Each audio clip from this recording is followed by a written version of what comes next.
i5 is definitely deeper. But I love it.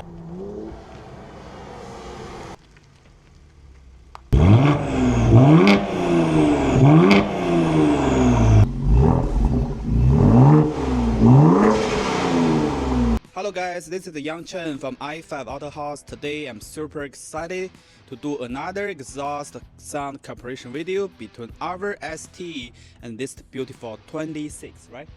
25 XT. So on our car, again, we got a stock intake, stock tuning, and the stock downpipe.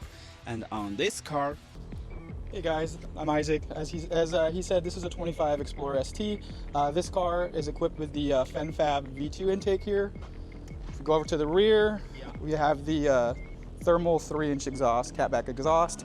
Other than that, completely stock. I came to visit i-5 today because I wanted to see their exhaust. Had a little bit more of a turbo noise to it, so I definitely wanted to check that out in person, you know, maybe even make a switch.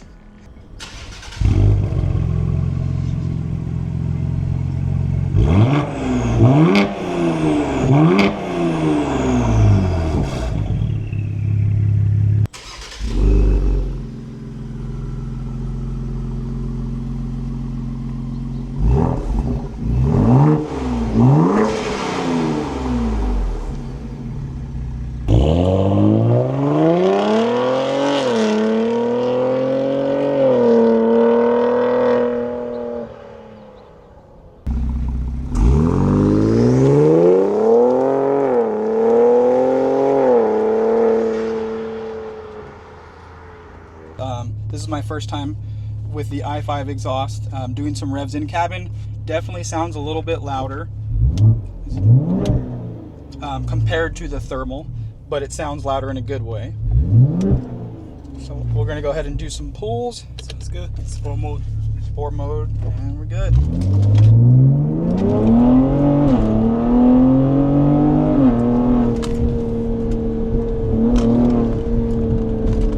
Definitely louder. Awesome. It's a little more rowdy. Definitely more rowdy.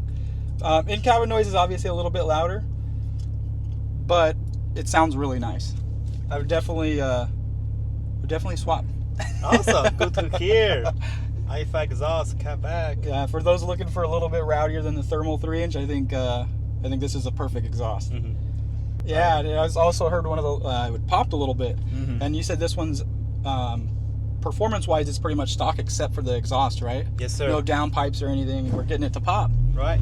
I think compared to the thermal, I've only heard my thermal pop like maybe once or twice, and it's very low compared to this one.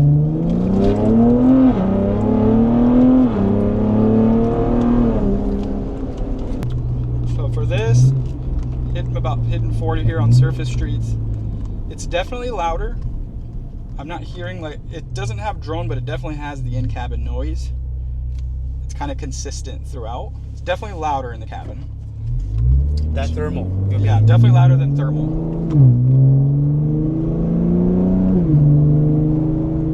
Switch to the normal mode here.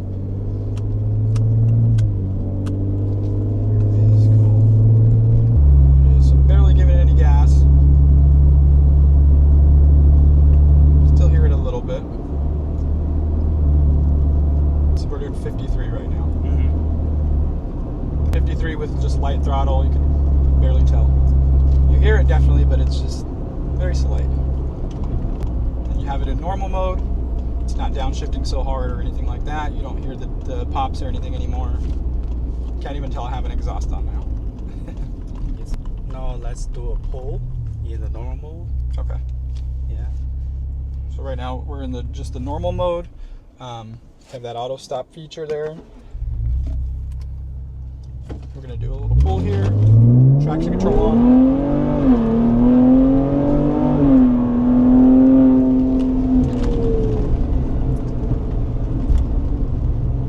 Still sounds awesome.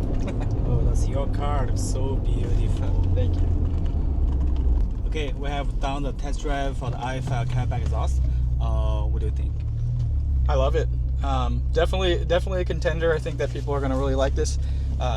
You got to hear it in person. The first thing that I noticed was those turbo noises. You're standing in the back with the revs. It sounds similar to an Explorer with downpipes and the exhaust, whereas this one is only the catback. So that's really nice. I really like the D-cell pops. It's a little loud. I'm getting older, you know. But besides that, I love it.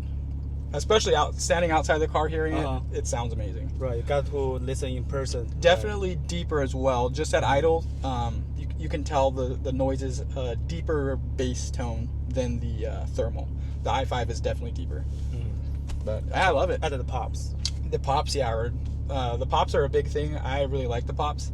If you're kind of an aggressive driver, you're going to hear those pops for sure. Even there was one little one when we were in the normal mode doing kind of normal daily driving, but it wasn't anything obnoxious, like I said, and it was really, really nice sounding. I could only imagine, like, outside of the cabin, it probably sounds great. Yeah, it sounds great. I would definitely if I'm driving by you, I'd roll down my windows and take a listen. Okay, sounds good. Thank you so much for today. No problem.